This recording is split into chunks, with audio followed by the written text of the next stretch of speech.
पत्रकारिता दिवस पर आयोजित इस छोटे से कार्यक्रम को कहा गया है, लेकिन हमारे लिए बहुत बड़ा कार्यक्रम है।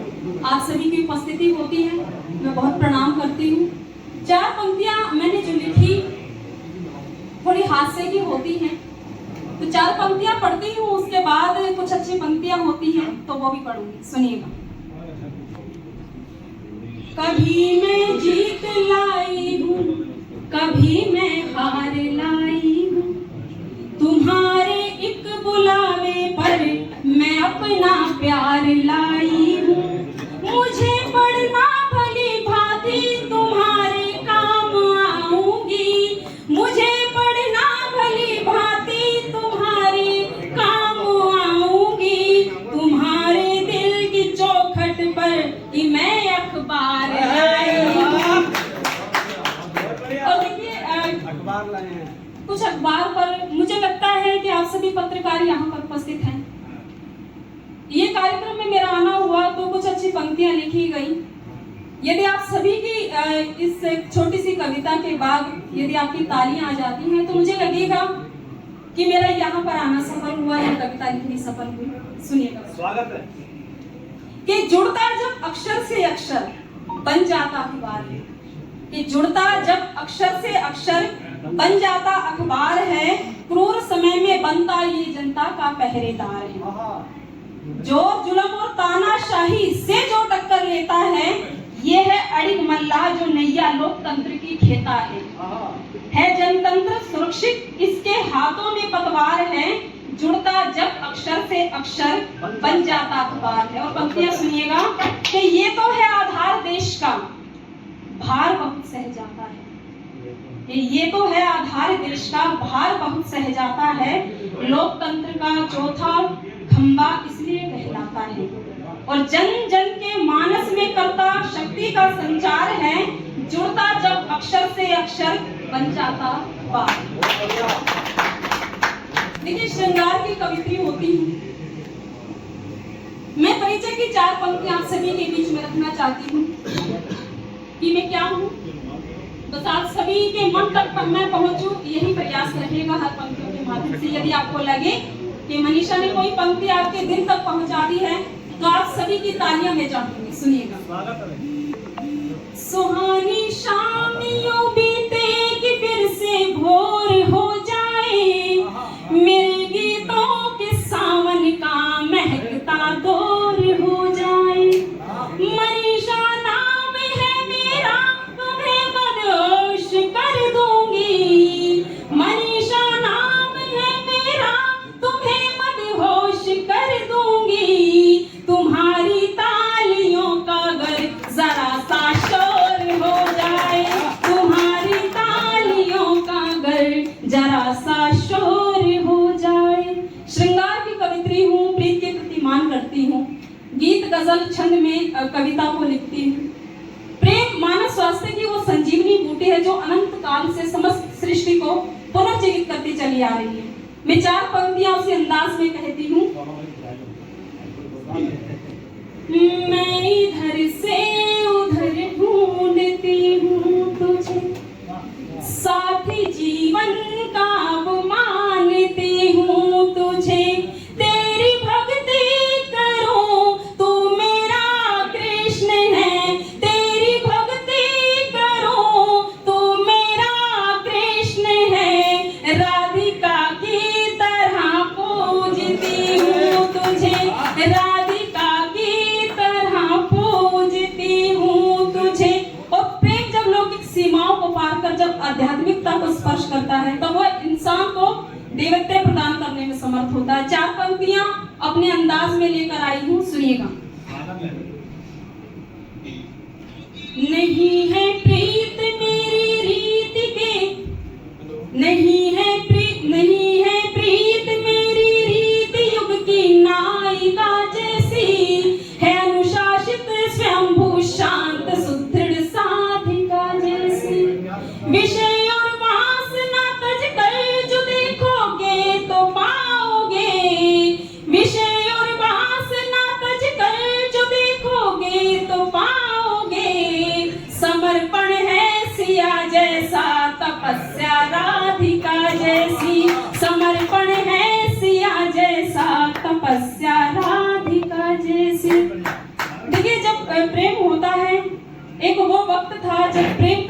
इजहार आंखों ही आंखों में किया जाता था, और आजकल का जो प्रेम है वो झट से प्रपोज कर देते हैं और फट से रोज दे देते हैं। तो 4 पंक्तियां प्रेम को इजहार करने वाली पढ़ती हूँ। हालांकि मैं ये भी नहीं कहती कि मेरी पंक्तियों पर अमल किया जाए, क्योंकि कभी कभार जूते भी पड़ जाया करते जो प्रेम एक तरफा होता है, लेकिन श्रृंगार की कवित्री हूँ तो कोशिश करती हूँ। सुनिएगा। निगाहें जो झुकी मेरी उसे इजहार कहते हैं, अगर खामोश है लब तो इसे इकरार कहते हैं। तड़प जाते अधर मेरे तेरा जब नाम लेती हूँ, तड़प जाते अधर मेरे तेरा जब नाम लेती हूँ।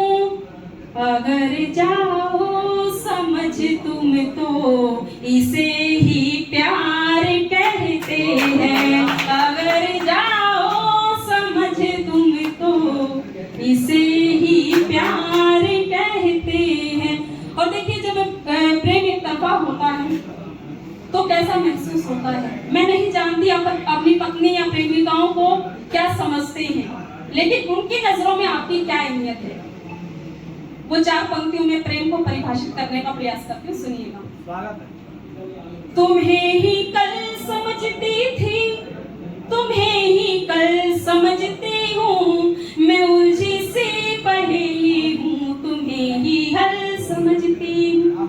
मेरी आंखों के पानी को तो तुम पानी समझते हो, मेरी आंखों के पानी को तो तुम पानी समझते हो, तुम्हारी आंख के पानी को गंगा जल समझती हूँ, तुम्हारी आंख के पानी। देखिए, तालियां कमजोर है, मैं चाहती हूँ बड़ी सारे अपने हाथ खोल दीजिए।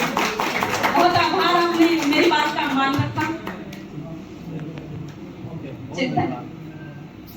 बहुत अच्छा काव्य पाठ आपने किया। एक कुहर में चाहिए एक पंक्ति याद आई मेरे को कि पूरी धरा भी साथ दे तो और बात है। मतलब ये कवि सम्मेलन आमने सामने का सिलसिला होता है कि पूरी धरा भी साथ दे तो और बात है, पर तू जरा भी साथ दे तो और बात है। और चलने को तो एक पांव से चल रहे हैं लोग, पर दूसरा भी साथ दे तो और बात है। जरा जोरदार तालियों से इस कार्यक्रम को आगाज दीजिए, क्योंकि कविता लिखना सरल नहीं है, पूछो इन फनकारों से। कविता लिखना सरल नहीं है, पूछो इन फनकारों से।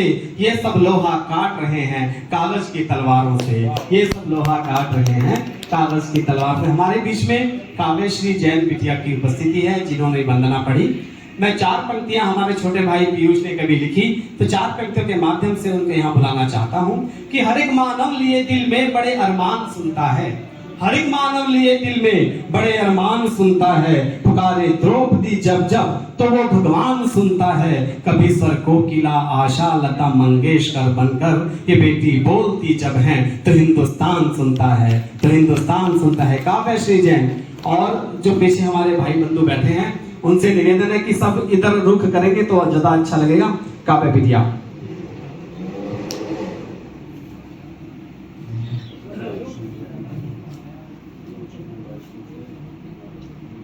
मैं माँ वाणी को नमन करती हूँ और पुनः आप सभी के बीच उपस्थित हुई हूँ।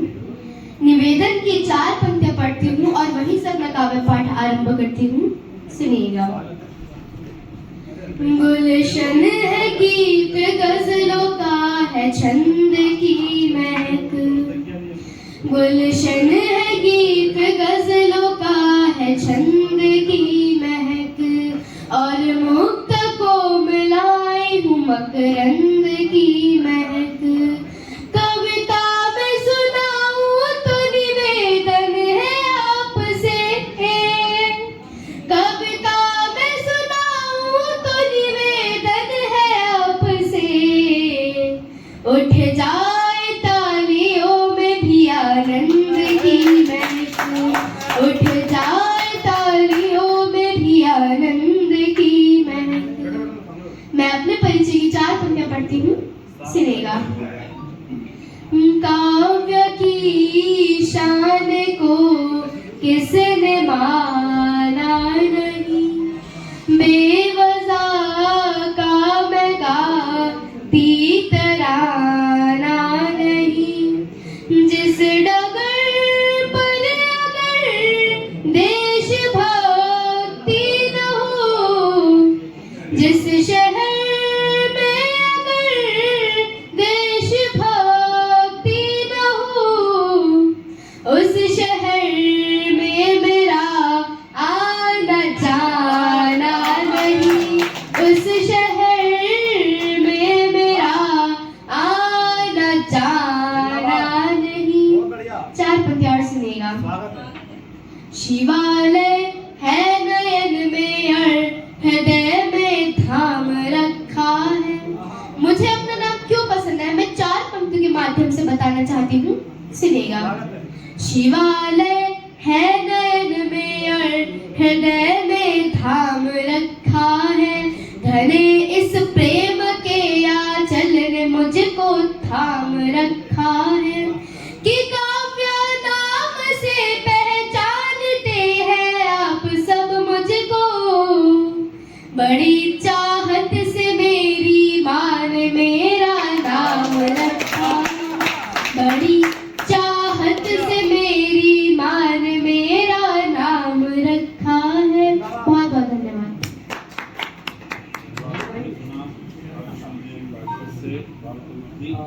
जब मैं यहाँ आया तो मुझे लगा कि 2-4 पंक्तियाँ मैं भी मुझे लिख लेनी चाहिए। तो यहाँ से जब यहाँ आया तो मुझे कार्तिक गार्डन भेजा, तो वहाँ मैंने कुछ पंक्तियाँ लिखी। कोशिश करता हूँ कि मैं पढ़ पाऊँ आपके बीच में। और आज के हमारा हिंदी पत्रकारिता दिवस है, उसके उपलक्ष्य में लिखने का प्रयास किया है। न लिखते आप अगर सच को फकत अखबार ना होते। न लिखते आप अगर सच को फकत अखबार ना होते, तो हमारी लोकशाही के यहाँ आधार ना होते। नहीं सुनते गरीबों की कहीं कोई भी सरकारें, विषय का ज्ञान भक्ति के यहाँ भंडार ना होते। विषय का ज्ञान भक्ति के यहाँ भंडार ना होते। हमारे बीच में डॉक्टर जयंत शाह जी की उपस्थिति है। आप हास्य रस के कवि हैं और आप गद्य कविता के बड़े कवि हैं। सौभाग्य की बात यह है कि हम दोनों ने डॉक्टरेट एक साथ किया और हम दोनों एक ही साथ एक विद्यालय में कार्यरत हैं। आपने हिंदी साहित्य के लिए बहुत काम किया है और हिंदी और बांग्ला साहित्य का सम्मिश्रण करके एक नई विचारधारा का भी इन्होंने पोषण किया है। इनकी पीएचडी का विषय यही था। तो हिंदी की जो हमारी छायावादी परंपरा है और जो बांग्ला की रविंद्रनाथ टैगोर जो परंपरा है, उन परंपराओं का सम्मिश्रण करके एक नई विचारधारा का इन्होंने पोषण किया। ये हमारे बीच में उपस्थित है। जो चाहे ये सुनाए, हास्य चाहे तो हास्य सुनाए। मैं एक बात कहना चाहता हूं कि मेरे पुण्य कर्म थे शायद जो मुझको यह दान मिला। मेरे पुण्य कर्म थे शायद जो मुझको यह दान मिला। कहने को कविता मिली, रहने को हिंदुस्तान मिला। रहने को ही एक बार जोरदार तालियों से उनका स्वागत करें, अभिनंदन करें। डॉक्टर जयंत शाह जी हमारे बीच में हैं। मैं आग्रह करता हूं काव्य पाठ करें डॉक्टर जयंत शाह जी। दादा हास्य, दादा हास्य। सबसे पहले तो हिंदी पत्रकारिता दिवस की आप सबको हार्दिक शुभकामनाएं। और बड़ी टेक्निकली दिक्कत है कि आप लोगों के हाथ में मोबाइल है तो तालियां कहां से आए। और संख्या भी आपकी ऐसी है कि एक्चुअली में कवि सम्मेलन के लिए हमारी एक आदत हो गई है कि बहुत ज़्यादा संख्या हो तो उसका आनंद दूसरा होता है। मगर जब हम हजारों के भीड़ में होते हैं तब हमें लगता है कि हम कौरवों के बीच में हैं। आज आपकी संख्या कम है मगर मुझे लग रहा है कि मैं पांडवों के एक बार अपने आप के लिए इससे ज्यादा चमचागिरी मैं नहीं कर पाऊंगा थोड़ा सा, ताकि मैं स्टार्ट हो सकूं। देखिए मैं बता रहा हूँ, पत्रकार और कवि दोनों रिश्ते में सांडू सांडू है। सांडू आप जानती हैं, एक ही कंपनी के ठगे गए 2 ग्राहक। जिम्मेदारी आपकी भी बड़ी है, जिम्मेदारी हमारी भी बड़ी है, लेकिन चूंकि यह कार्यक्रम हिंदी पत्रकारिता है तो मैं वहीं से अपनी बात शुरू करता हूं कि खौफ नहीं इस जहां में, जुल्म है कि सितम है। हम सब चाहे कविता के क्षेत्र में, चाहे साहित्य के स्टूडेंट है या पत्रकारिता के विद्यार्थी है, तो हम सब कलम के सिपाही हैं। तो खौफ नहीं इस जहां में, जुल्म है कि सितम है, तुम्हारे हाथ बंदूक है तो हमारे हाथ कलम है। क्या बात है। खौफ नहीं जहां में, जुल्म है कि सितम है, तुम्हारे हाथ बंदूक है तो हमारे हाथ कलम है। और ये तो वक्त ही बताएगा, जख्म भरेंगे या हरे रहेंगे। तुम्हारे पास नमक है तो हमारे पास मरहम है। तो हम लोग पत्रकारिता के लोग हैं साहब, हम लोग कविता के लोग हैं, तब कहना पड़ता है कि इस वक्त खामोशी ही सबसे अच्छा विकल्प है। आदरणीय जिलाध्यक्ष जी को समर्पित करते हुए कि इस वक्त खामोशी ही सबसे अच्छा विकल्प है। चंद रोज में टल जाएगा मामला जो गर्म है। तो कई बार हमें खामोशी से भी काम लेना पड़ता है। एक बार जोरदार तालियों के साथ मुझे आदेशित करें तो मैं थोड़ा सा अपने रौनक में आता हूँ। मैं आपको अपना परिचय दे दूं। मेरा नाम जयंत शाह है। अभी इन्होंने पूरा परिचय नहीं दिया। मैं उत्तराखंड में रहता हूँ और आपकी अधिकतम जानकारी के लिए बता दूं कि मैं अमित शाह जी का दूर का रिश्तेदार हूँ। और दूर का इसलिए हूँ क्योंकि वो बहुत दूर गुजरात रहने वाले हैं और हम उत्तराखंड। वैसे रिश्तेदारी भाई साहब पूरी है, ये अलग बात है। वो हमारे घर नहीं आते, हम उनके घर नहीं जाते। मगर गृह मंत्रालय का आदेश है, जहां भी मैं कविता पाठ करता हूं तो सबसे पहले आप लोगों को मैं चेतावनी दे देता हूं। उसके बाद कोई दिक्कत आए उसके लिए जिम्मेदार आप लोग हैं। कि सीडी मांगोगे तो डीवीडी भेज देंगे, कि सीडी मांगोगे तो डीवीडी भेज देंगे, कवि सम्मेलन का वीडियो 3D भेज देंगे। मगर जिन लोगों ने नहीं बजाई मेरी कविता पर ताली, अमित शाह जी से कह के उनके घर ईडी भेज देंगे। मैं पहले कह रहा था डर के आके जीत है। ऐसे कोई तारीफ नहीं करता। ये पत्रकार है भाई साहब, जो किसी की नहीं सुनते वो आज कविता बैठ के सुन रहे हैं। इससे बड़ी बात क्या है? सही कह रहा हूँ भाई साहब। और बाबा तुलसी तो बहुत पहले ही कह गया, बिनु भय होत न प्रीति। मगर आप सब बुद्धिजीवी लोग हैं, पत्रकार लोग हैं। मैं जानता हूँ कि आप लोग ऐसे वैसे बातों पर ताली नहीं बजाते हैं। क्या आप लोग बहुत सम्मानित लोग हैं। आप कोई अर्चना पूनम सिंह तो है नहीं जो बिना बात करे लगे दांत दिखाने। सही कह रहा हूँ भाई साहब। वो हंसी की देवी, ठहाकों की महारानी, शूर्पणखा की बहन अर्चना सिंह पूरन एक रोज मुझे यूं ही मिल गई और उसे देखते ही मेरी हंसी निकल गई। मैंने कहा आप भी क्या गजब करती हो, जिस बात पर आती है हमें शर्म उसे भी आप हंसी में उड़ा देती हो। बाहुबली मैं अपने अंदाज को आधार के जरिए बैंक अकाउंट से जोड़ लेती हूँ। मुस्कुराने को मिलते हैं पैसे, इसीलिए हंसी में उड़े। तो साहब वहाँ पे जो काम होता है तो हंसते हैं, उसके भी पैसे मिलते हैं। और आप लोग तो बिना पेमेंट के बैठे हुए हो। और हमारी मजबूरी देखिए साहब कि आप हंसे तो ठीक, वरना हमारा तो लिफाफा ही फंसे। वो भी मिलेगा नहीं मिलेगा जैन साहब को ही मालूम है, क्योंकि पत्रकारों से तालियां मिल जाए यही बहुत है। सही कह रहा हूँ भाई साहब। मगर ऐसा नहीं है, सही कह रहा हूँ। वहाँ जो होता है आप लोगों ने देखा होगा कॉमेडी सर्कल का कपिल शर्मा शो।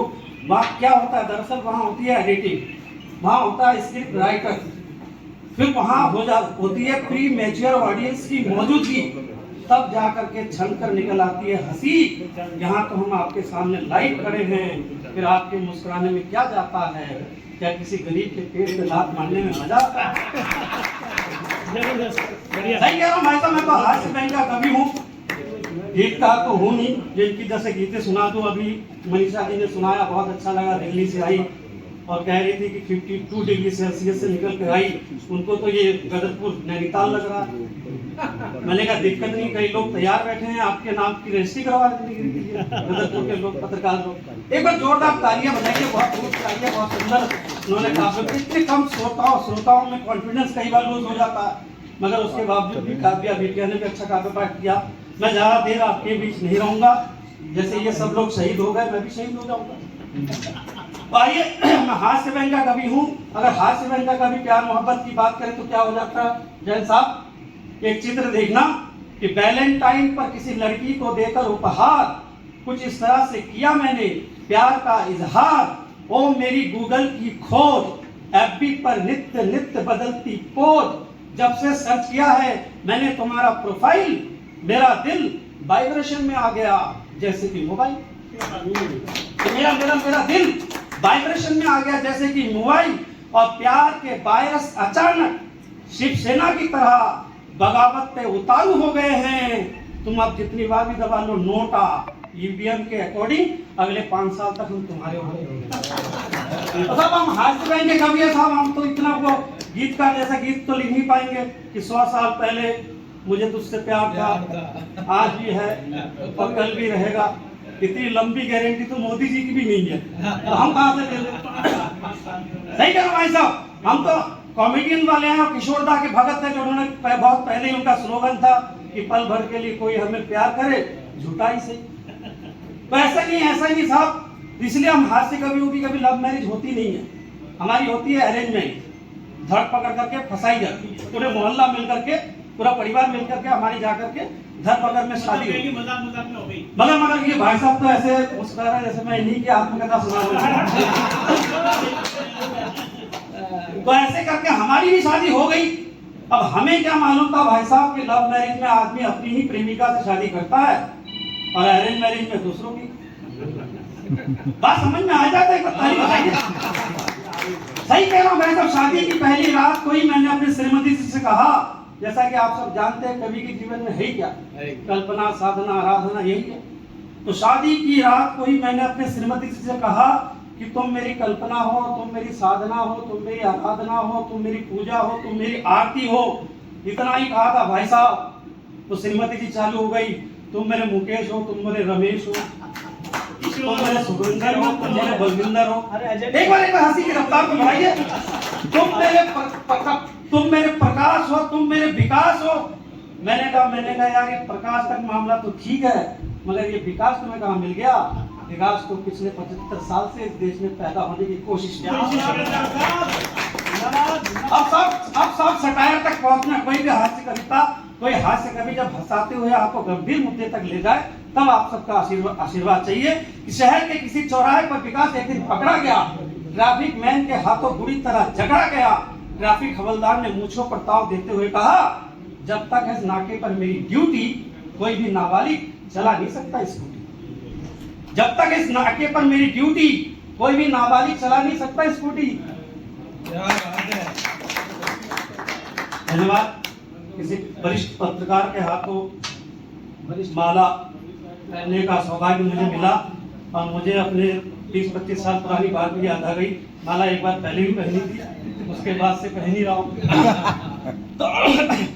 तो शहर के किसी चौराहे पर विकास एक दिन पकड़ा गया, ट्रैफिक मैन के हाथों बुरी तरह जकड़ा गया। ट्रैफिक हवलदार ने मूंछों पर ताव देते हुए कहा, जब तक इस नाके पर मेरी ड्यूटी कोई भी नाबालिग चला नहीं सकता स्कूटी। और तू तो कल का बच्चा है, जुम्मा जुम्मा हुए तुझे चुनावी रैली में पैदा हुए, अभी से बिना सिग्नल के दौड़े जा रहा है, अबे सिग्नल पर सिग्नल तोड़े जा रहा है। विकास ने तुरंत हाथ पैर जोड़ लिए, कहा देश में छाई मंदी है, इसलिए मुझे थोड़ी जल्दी है। अब पंक्तियां देता हूं, आप जुड़िएगा कि हिंदी कविता और हिंदी पत्रकारिता क्या है। कि विकास ने तुरंत हाथ पैर जोड़ लिए, कहा देश में छाई मंदी है, इसलिए मुझे थोड़ी जल्दी है।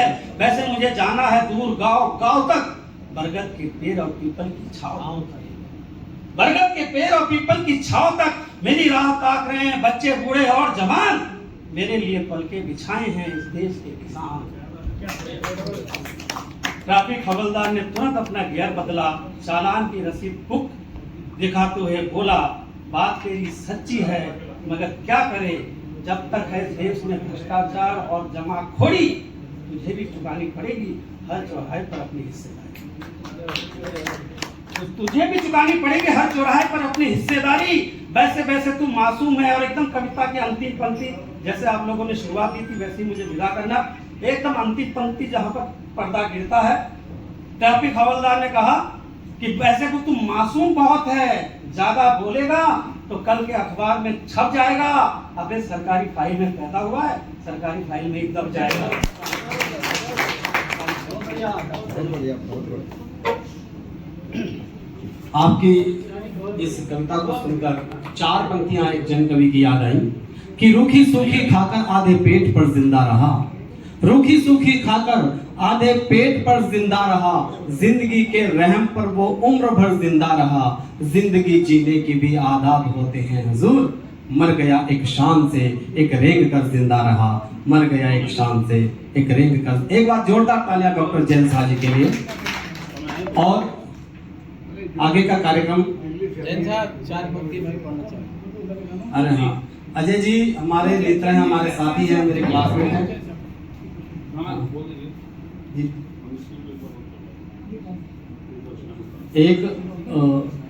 एक मैं ये कहना चाहता हूँ मनीषा जी के लिए कि एक रचना और आपको सुनानी है।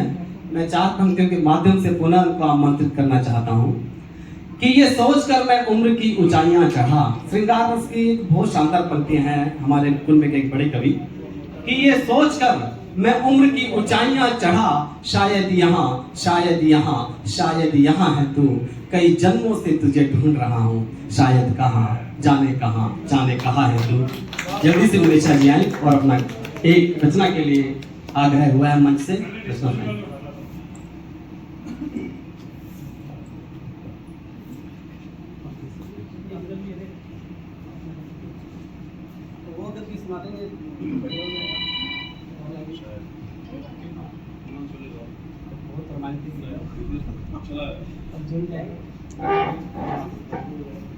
पुनः आप सभी की उपस्थिति को प्रणाम करती हूँ। मुझे आदेश हुआ है पुनः काव्य पाठ का, ये मेरा सौभाग्य है। 4 पंक्तियां भूमिका में पढ़ना चाहती हूँ कि गीत लिखती रही गुनगुनाती रही, राज दिल के सभी में छिपाती रही, तू भले ही ना समझे मेरे प्यार को, फिर भी सजदे में सर को झुकाती रही। देखिए सबके हाथों में मोबाइल है, नहीं हमारे हाथ में नहीं है। नहीं जी तो 4 पंक्ति जो सुन रहे हैं मैं उनको प्रणाम करती हूँ, लेकिन जो देख रहे हैं 4 पंक्तियां उनको निवेदित करती हूँ। सुनिएगा।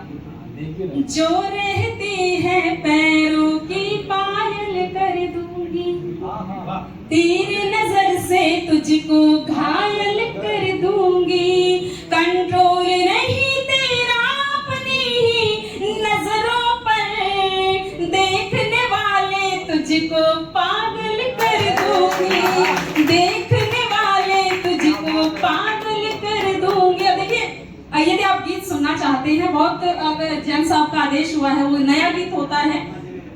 मेरी जो शुरुआत होती है वो बाजपुर से ही होती है, उत्तराखंड की भूमि से एक पौध जन्म लेती है। यहाँ पर सिर्फ मैं मनीषा सक्सेना बन के आई थी, लेकिन कवित्री मनीषा सक्सेना यदि दूर दूर शहरों में काव्य पाठ कर पा रही है तो यहाँ की बदौलत में कर पा रही हूँ। तो ये मेरी एक तरह से आप ये कह लीजिए काव्य यात्रा की मेरी जन्मभूमि होती है। तो यदि आप सुनना चाहते हैं तो आप सभी का एक बार मैं तालियों से समर्थन चाहती हूँ कि आप सभी मुझे आदेशित कीजिए गीत के लिए। हाँ तुमसे हो गया प्यार, हाँ तुमसे हो गया प्यार, मैं बैठूं डरी डरी, हाँ तुमसे हो गया प्यार, मैं बैठूं डरी डरी, मेरे पागल दिल ने यार मोहब्बत करी करी। और गीत का मन सुनिएगा। नींद है फरार मेरा हो गया करार, आईने को देख यार बार बार शर्मा गई, तुमने जो बोला मैंने कुछ भी न तोला, सीधा मन को टटोला और मन में समा गई।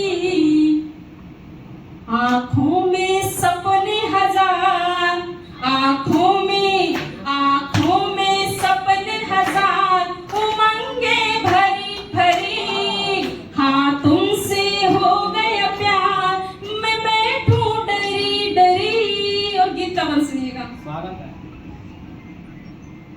वो जो हंसे बाह कसे दिल में युवान बसे, वो जो हंसे बाह कसे दिल में युवान बसे, रूप नट नागर का देखूं चोरी चोरी में, नयनों की काजल की कोर से बटोर लूंगी, प्रेम का रतन धन दिल की तिजोरी में।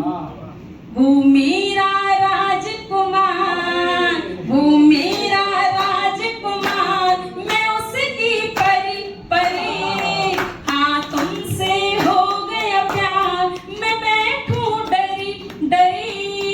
अंतिम बात सुनिएगा। काना बन जाओगे जो ऐसे इतराओगे, काना बन जाओगे जो ऐसे इतराओगे तो गोपियां बेरज में बेचारी रह जाएंगी। काना बन जाओगे जो ऐसे इतराओगे तो गोपियां बेरज में बेचारी रह जाएंगी। लीला धर लोगे रस लीला कर लोगे पर राधा बिन मुरली कुंवारी रह जाएगी। कहीं बीत न जाए यार जवानी हरी हरी, हाँ तुमसे हो गया प्यार मैं बैठूं डरी डरी। मेरे पागल दिल ने यार मोहब्बत करी करी।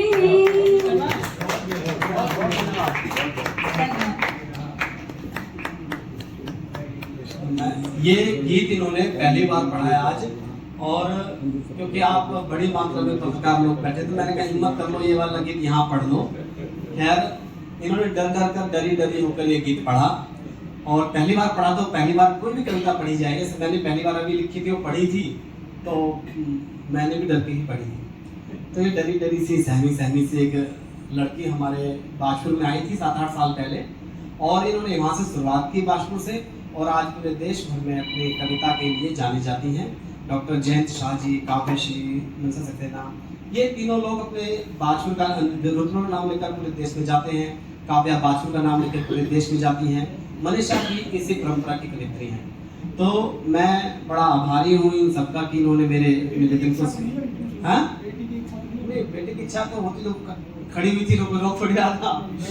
दो लाइनें मैं पढ़ूंगा। हाँ बिल्कुल जी। मैं काव्या कुछ पढ़ना चाहेंगे? 2 लाइनें मैं पढ़ूंगा। आप पढ़ोगे? कुछ पढ़ना चाहेंगे आप? तो एक छोटी सी रचना। आ जाओ। फिर आप अजय जी पढ़ेंगे, उसके बाद जल्दी से आ जाओ। वो एक तो रचना पढ़ दो, वो पढ़ दो छंद पढ़ दो क्या?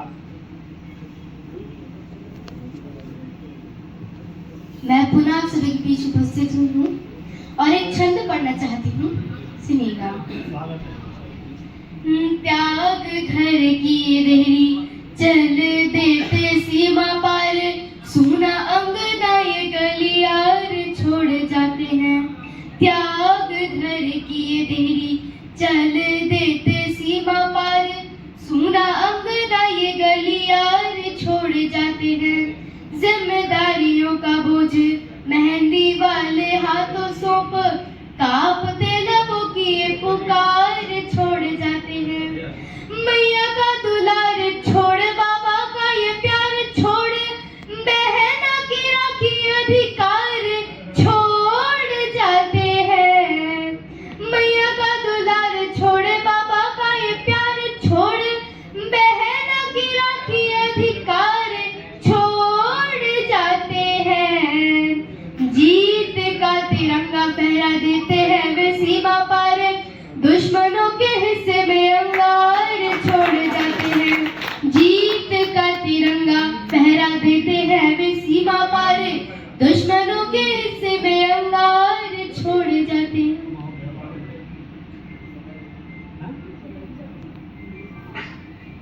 चार पंक्ति और पढ़ती हूँ, सुनिएगा। सतत चलते रहो चलना मनुज का काम होता है। सतत चलते रहो चलना मनुज का काम होता है। बिना गंतव्य तक पहुँचे कहाँ विश्राम होता है। सतत चलते रहो चलना मनुज का काम होता है। बिना गंतव्य तक पहुँचे कहाँ विश्राम होता है। निगाहें लक्ष्य पर रख कर सदा पुरुषार्थ से पथ की, करे जो पार हर बाधा उसी का नाम होता है। करे जो पार हर बाधा उसी का नाम होता है। धन्यवाद। साथी जिन्होंने हमने इंटर साथ पास किया, आज पत्रकारिता के आयाम गढ़ रहे हैं, अजय जी। मैं उन्होंने कहा कि 2 पंक्तियां मुझे भी पढ़नी हैं, तो क्योंकि अपनी बिटिया को, भतीजी को देखकर उमंग तो चाचा में जगती है, उनके अंदर भी आया, तो मैं उनको बुलाना चाहता हूँ कि 4 पंक्तियां मुझे याद आई। शिवम अंबर पांडे अल्मोड़ा के बड़े कवि, जो बाद में यूपी में जाकर बस गए, बड़े कवि हैं देश के, की 4 पंक्तियां मैं आपके सामने बुलाना चाहता हूँ कि इन बदचलन हवाओं का रुख मोड़ देंगे हम, इन बदचलन हवाओं का रुख मोड़ देंगे हम, या खुद को वाणी पुत्र कहना छोड़ देंगे हम। और जिस दिन सच लिखने से हिचकिचाएगी कलम, जिस दिन सच लिखने से हिचकिचाएगी कलम, कागज को फाड़ देंगे कलम को तोड़ देंगे हम, कागज को फाड़ देंगे कलम को तोड़ देंगे हम। भाई अजय जी।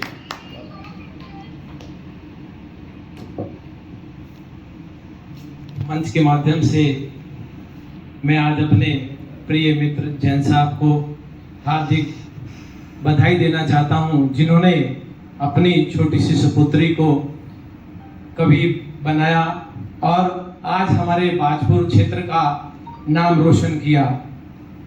मैं अपने जैन साहब को हार्दिक हार्दिक धन्यवाद करना चाहता हूं। मुझे बड़ी खुशी है कि आज हमारे बाजपुर की बच्ची जो बाहर जाकर के अपना दिल्ली में और काफ़ी दूर दूर जाकर कवि सम्मेलन में अपना नाम पैदा कर रही है, मुझे बड़ी खुशी है। और इसी खुशी पे मुझे पूरी लाइन तो कवि की याद नहीं है मेरे को भी खाली 2 पंक्तियां याद हैं। चाहो जिसे मुक्त कर दो उसे, चाहो जिसे मुक्त कर दो उसे, प्यार को तोलने की तराजू यही है। चाहो जिसे मुक्त कर दो उसे, प्यार को तोलने की तराजू यही है। और मोहब्बत का मारा, कवि जी, मोहब्बत का मारा खिंचा आएगा, जो ना आया तो समझो हमारा नहीं है। जैन साहब धन्यवाद। तो ये आज का काव्य गोष्ठी कवि सम्मेलन अपने अंतिम पड़ाव पर है, तो मेरा मन हुआ कि भाई अजय जी ने सुना दी कुछ पंक्तियां, तो मैं भी सुना देता हूँ 4 पंक्तियां कि पुत्र भारत देश के जो देश को अखंड रखें, ऐसी देवभूमि की जवानी को नमन है। पुत्र भारत देश के जो देश को अखंड रखें, ऐसी देवभूमि की जवानी को नमन है। युवाओं का धन मन झकझोर देने वाली क्रांतिकारियों की हर कहानी को नमन है। हिंद के तत्व और सत्व को जिन्होंने गाया, उस हर युग की रवानी को नमन है। और भारत की स्वाधीन धारा जिसकी वाणी में गूंजी, ऐसी मेरी प्यारी हिंदी रानी को नमन है। ऐसी मेरी प्यारी हिंदी रानी को नमन है। और हिंदी को नमन, हिंद देश को नमन मेरा, ऐसी मेरी प्यारी हिंदी रानी को नमन है। बहुत हो गया, समापन करें इस साधक जी। आज हिंदी पत्रकारिता दिवस है और मैं एक बात कहना चाह रहा था कि जब मैं हिंदी मास मीडिया का कोर्स करके आया 2002 में, तो मेरा भी मन था कि मैं पत्रकारिता से जुड़ूं, लेकिन ये डॉक्टर जयंत शाह जी ने मुझे कविता की तरफ खींच लिया। ये मुझसे वरिष्ठ कवि हैं।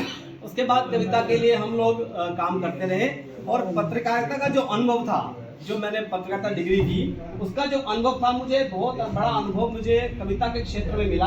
और अपने जो जितने भी जर्नल से मेरे पेपर प्रकाशित हुए पत्रकारिता को लेकर, उसमें बहुत बड़ा योगदान मेरी कविताओं का भी था। तो पत्रकारिता के साथ कविता से जुड़ना मेरे लिए एक ऐसा अनुभव था जिसने मेरे को जीवंत बनाए रखा आज तक। और मैं आगे के संचालन के लिए भाई डोगरा जी की उपस्थिति है, उनसे आग्रह करता हूं कि आगे का संचालन करें। भाई डोगरा जी।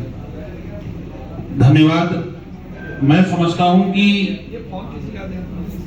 एक फोन राजू चावला जी के हाथ में है, जिस किसी का भी हो उनसे ले सकता है। ग्रीन कलर का मोबाइल फोन किसी साथी का छूट गया हो तो पीछे दिखा दीजिए। इसलिए धन्यवाद। मैं समझता हूं कि आज के कवि सम्मेलन ने जो ओज भरा है, एनयूजे की तरफ से सभी कवियों का और कवित्रियों का यहाँ पर बहुत बहुत धन्यवाद। अब आगे की कार्रवाई को आगे बढ़ाते हुए मैं बताना चाहूंगा कि गदरपुर जो एनयूजी की कार्यकारिणी गठित की गई है उसमें सर्वसम्मति से जयकिशन अरोड़ा जी और मुकेश पाल जी को संरक्षक बनाया गया है। मैं चाहूंगा कि सभी उनका तालियों के साथ अभिनंदन करें और इसी क्रम को आगे बढ़ाते हुए मैं चाहूंगा कि जो नवगठित कार्यकारिणी है उसके सभी पदाधिकारियों का माल्यार्पण कर स्वागत किया जाए और साथ ही ये भी अपेक्षा की जाएगी कि आप संगठन की जो भी नीतियां हैं, रीति हैं, उसका अनुसरण करें।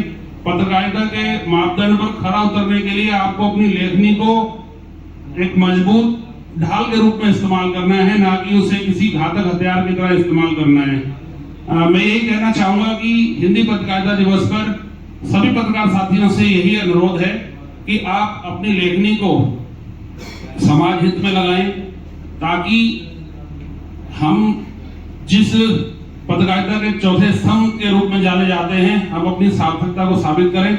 इसी क्रम में मैं चाहूंगा कि हमारे जो गदरपुर कार्यकारिणी के अध्यक्ष हैं सागर गाबा जी, गौरव बत्रा जी महामंत्री और कोषाध्यक्ष वैभव बत्रा यहाँ मंच पर आए और इनका स्वागत करेंगे डॉक्टर सुरेंद्र जैन जी,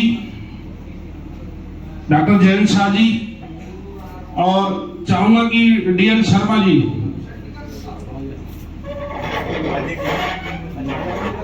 बिल्कुल माल्यार्पण का स्वागत किया जाए। एक मिनट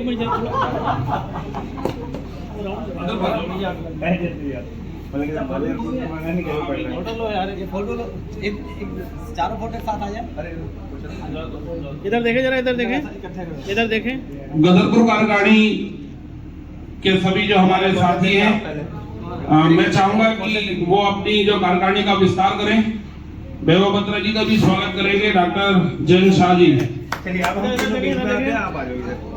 और ये भी एक दायित्व है आपका कि आपने गदरपुर की कार्यकारिणी को बहुत ही शानदार इकाई का गठन किया गया है, जो हमारा राज्य स्तरीय एक संगठन है मीडिया के लिए, नेशनलिस्ट यूनियन ऑफ जर्नलिस्ट। तो इसकी नगर कार्यकारिणी दिनेशपुर, गदरपुर और अपना किला खेड़ा, ये तीनों कार्यकारिणियाँ घोषित की गई हैं। तो इसके बाद अब हमारा मेन मोटिव है वो यही कि हम अपनी कार्यकारिणियों का विस्तार करें, सभी पत्रकार भाइयों को अपने साथ जोड़कर चलें। तो यह आज के दिन प्रोग्राम करने का मेन उद्देश्य यही था कि आज ही हिंदी पत्रकारिता दिवस है, पत्रकारों का दिवस है। तो इसलिए हमने कहा यही एक अच्छा दिवस मान के हमने कहा आज के दिन ही इस कार्यकारिणी को या इस प्रोग्राम को किया जाए। यही हमारा उद्देश्य था।